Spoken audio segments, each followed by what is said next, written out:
Take a look at these two pills, both with the same look, color, and taste. What if I told you only one of these actually contained medicine? Could you guess which is which? Chances are, probably not. Let me say something even crazier.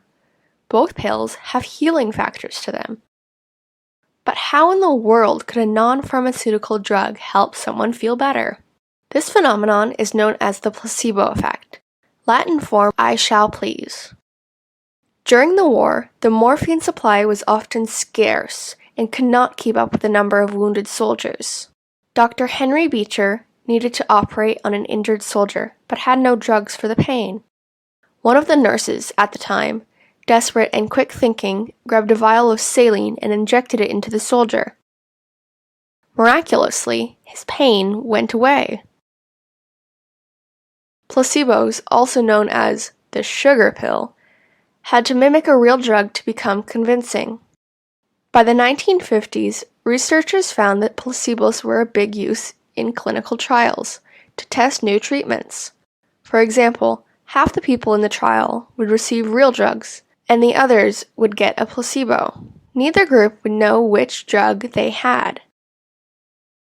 The patients believe that they're going to get an effect from this inert substance, so they do. Nowadays, it's less common to see placebos used in this way. This doesn't, however, mean that they were faking the pain or it was never real to begin with. Placebos are not a cure. However, it has been proven to clearly reduce certain symptoms like pain, anxiety, and trouble sleeping.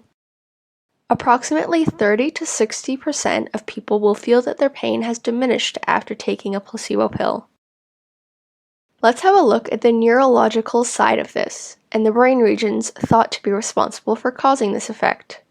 If you cut the brain in half, you'll see areas called the cingulate cortex and the thalamus. These spots in the brain cause the placebo effect, but also the experience of pain itself. Think of the thalamus as a post office. It takes incoming signals from the rest of our body and then sends them off to other parts of the brain to be processed and generate our experience, like the post office does with mail. Let's also have a look at the frontal regions of the brain.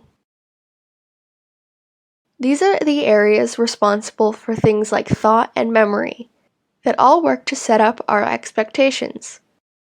So these and the other two regions work together to basically generate the placebo effect.